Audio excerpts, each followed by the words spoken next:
Breaking news. Pastor Praveen మృతదేహం హైదరాబాద్ చేరుకుంది. ఆయన మృతదేహం అభిమానుల సందర్శనార్థం సికింద్రాబాద్ లోని సెంటినరీ బాప్టిస్ట్ చర్చికు తరలించారు. ఇప్పటికే పెద్ద ఎత్తున క్రైస్తవులు అభిమానులు ఆయన మృతదేహం చివరిసారిగా చూసేందుకు పెద్ద ఎత్తున చేరుకుంటున్నారు. సెంటినరీ బాప్టిస్ట్ చర్చిలో సాయంత్రం వరకు ఆయన మృతదేహం ఉంచనున్నారు. అనంతరం సెయింట్ జాన్ సిమెట్రీలో ఆయన మృతదేహానికి అంత్యక్రియలు నిర్వహించనున్నారు.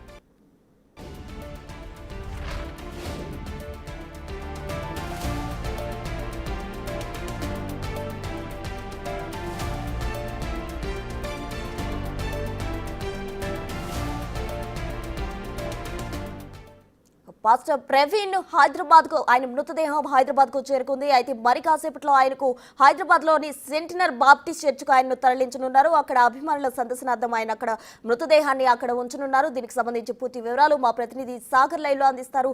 సాగర్, చెప్పండి. అయితే మరి కాసేపట్లో కూడా ఆయనను అధికారుల సందర్శనార్థం అలాగే అభిమానుల సందర్శనార్థం సెంటినరీ బాప్టిస్ట్ కు తరలించే అవకాశం కనిపిస్తుంది. అటు అంత్యక్రియలకు సంబంధించిన డీటెయిల్స్ కూడా చెప్పండి.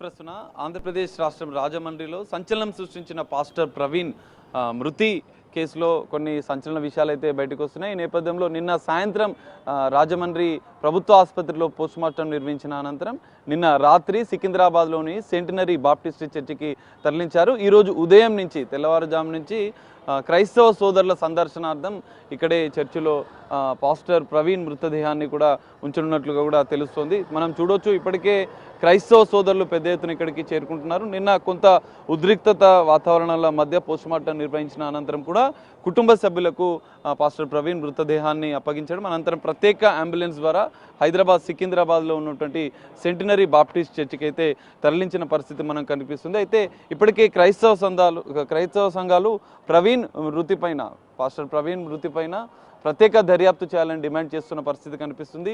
ఈ నేపథ్యంలో నిరసనలు కూడా జరిగే అవకాశం ఉన్న నేపథ్యంలో దాదాపు 100 మందికి పైగా ప్రత్యేక పోలీసు భద్రతను కూడా ఏర్పాటు చేసిన పరిస్థితి కనిపిస్తుంది. బాప్టిస్ట్ చర్చికి సమీపంలో ఉన్నటువంటి 2 గేట్ల వద్ద బారికేడ్లను ఏర్పాటు చేసి ప్రత్యేక పోలీసు భద్రతను అయితే ఏర్పాటు చేశారు. క్రైస్తవ సోదరుల సందర్శనార్థం అయితే ఇక్కడ సాయంత్రం వరకు, ఈరోజు ఉదయం నుంచి సాయంత్రం 4 గంటల వరకు ఇక్కడే బాప్టిస్ట్ చర్చిలో క్రైస్తవ సోదరుల సందర్శనాన్ని ఉంచనున్నారు మృతదేహాన్ని. అనంతరం తిరుమలగిరిలో ఉన్నటువంటి బాప్టిస్ట్ సమాధి చేయనున్నట్లుగా కూడా తెలుస్తుంది. మనం చూడవచ్చు, ఇక్కడ ఇప్పటికే క్రైస్తవ సోదరులు పెద్ద ఎత్తున ఇక్కడికి చేరుకుంటున్న పరిస్థితి కనిపిస్తుంది. మనం చూడొచ్చు, నిన్న జరిగినటువంటి పరిణామాల నేపథ్యంలో క్రైస్తవ సంఘాలు ఇటు పాస్టర్లు కూడా పెద్ద ఎత్తున తమ మృతిపైన అనుమానాలను వ్యక్తం చేసిన నేపథ్యంలో ఇప్పటికే దర్యాప్తు చేయాలని చెప్పి వాళ్ళు డిమాండ్ చేస్తున్న నేపథ్యంలో ఇక్కడికి కూడా క్రైస్తవ సోదరులు పెద్ద ఎత్తున క్రైస్తవ సంఘాలు కూడా వస్తున్న పరిస్థితి కూడా మనకు కనిపిస్తుంది. వారి కుటుంబ సభ్యులు నేరేడ్మెట్లో ఉన్నటువంటి నివాసం వద్ద కూడా వారి కుటుంబ సభ్యులు చేరుకున్నారు. మరికొద్దిసేపట్లో సికింద్రాబాద్కు కూడా చేరుకున్నట్లు కూడా తెలుస్తుంది. మనం ఒక్కసారి మాట్లాడించే ప్రయత్నం చేద్దాం. సార్, చెప్పండి, ఈ ఘటన ఎట్లా చూస్తారు? ఇప్పుడు ఇది చెప్పాలంటే లౌకిక తత్వం మీద జరిగిన దాడిగా మేము అనుకుంటున్నామండి. భారతదేశం లౌకిక రాజ్యం. ఇక్కడ అన్ని మతాల వారు చాలా పీస్ఫుల్గా జీవిస్తున్నారు. ఈ టెక్నాలజీ డెవలప్మెంట్ జరుగుతున్న ఈ దుష్పరిమాణాల్లో ఇదొకటి చేస్తాం. ప్రవీణ్ పగడాల గారు ఆయన ఎప్పుడు కేవలం క్రిస్టియానిటీకి సపోర్ట్ ఇచ్చిన వ్యక్తి కాదు. అతను Christian believer, preacher, pastor. Debates చేస్తూ వస్తూ ఆయన మానవత్వం గురించి బోధించే వ్యక్తి. అతని లైఫ్ స్టోరీని కానీ మీరు తీసుకుంటే అతను ఒక మాదిరికరమైన లైఫ్ని చూపించాడు ముందుకి. ప్రపంచంలో రాబోయే జనరేషన్కి ఆయన ఒక మాదిరికరమైన జీవితాన్ని చూపించాడు. 100 మంది ఆయన ఆఫీసులో పనిచేస్తే 100 మంది ఒకే లంచ్ తినాలి. 100 మందికి కూడా ఒక రకమైన ఇన్సూరెన్స్ పాలసీనే ఉంటుంది. 14 మంది పిల్లలండి ఆయనకి. ఇద్దరు బయలాజికల్గా చిల్డ్రన్, 2 గర్ల్స్ ఉంటే 14 మంది అదే ఇంట్లో ఉంటారు. అంటే మానవత్వాన్ని ప్రత్యక్షంగా చూపించాడు ఆయన. అలాంటి మనిషిని ఈ విధంగా చంపటం అని ఇంకా మనం కన్క్లూజన్కి రాలేకపోతున్నాం. కానీ ఇది మాత్రం నిజంగా దీన్ని అందరూ ఖండించాల్సిన విషయం. ఒక క్రైస్తవులే కాదు, క్రైస్తవేతరులు, హిందువులు, ముస్లిమ్స్, మనిషి అన్నవాడు దీన్ని ఖండించాలండి. ఈ విధంగా మేము భావిస్తున్నాం. Thank you. చూస్తున్నాం మనిషి అన్న వాళ్ళు ఖచ్చితంగా ఈ ఘటనను ఖండించాల్సిన అవసరం ఉంది.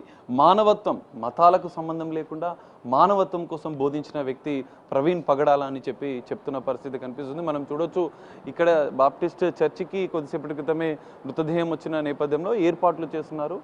క్రైస్తవ సోదరుల సందర్శనార్థం కూడా పెద్ద ఎత్తున ఏర్పాట్లు చేస్తున్నట్లుగా కూడా తెలుస్తుంది. క్రైస్తవులు కూడా పెద్ద ఎత్తున ఇప్పటికే తరలి వస్తున్నారు. మరి సికింద్రాబాద్ బాప్టిస్ట్ చర్చిలో ఈరోజు ఉదయం నుంచి సాయంత్రం 4 గంటల వరకు కూడా ఇక్కడ సందర్శనార్థం భౌతిక కాయాన్ని పెట్టనున్నారు. అనంతరం సికింద్రాబాద్ ఇటు తిరుమలగిరిలో ఉన్నటువంటి సమాధికి సాయంత్రం 4 గంటల అనంతరం తరలించే అవకాశం అయితే కనిపిస్తుంది. కొంతమంది క్రైస్తవ పెద్దలు కూడా ఇక్కడికి చేరుకుంటున్నారు. అంటే ఇప్పటికే ప్రవీణ్ పగడాల మృతిపైన వాళ్ళు సంతాపాన్ని వ్యక్తం చేస్తూ కొంతమంది నివాళులు అర్పిస్తున్న పరిస్థితి. ఖచ్చితంగా ఈ ఘటన పైన పూర్తిస్థాయి దర్యాప్తు చేయాలని చెప్పి క్రైస్తవ సంఘాలు, పాస్టర్లు కూడా పెద్ద ఎత్తున డిమాండ్ చేస్తున్న నేపథ్యంలో ఏపీ ప్రభుత్వం, ఏపీ హోంమంత్రి కావచ్చు ఇప్పటికే స్పందించి సమగ్ర దర్యాప్తుకు ఆదేశించిన నేపథ్యంలో మరి విచారణ అయితే ఇంకా దర్యాప్తు అయితే కొనసాగుతుంది. ఇక్కడ ప్రజల సందర్శనార్థం భౌతిక కాయాన్ని అయితే సికింద్రాబాద్ సెంటనరీ బాప్టిస్ట్ చర్చిలో అయితే ఉంచనున్నారు. సాయంత్రం 4 గంటల అనంతరం ఇప్పటికే కొంతమంది పెద్ద ఎత్తున క్రైస్తవ సంఘాలు ఇక్కడికి వస్తున్న నేపథ్యంలో ఇక్కడ పోలీసుల భద్రతను ఏర్పాటు చేసిన పరిస్థితి కూడా కనిపిస్తుంది.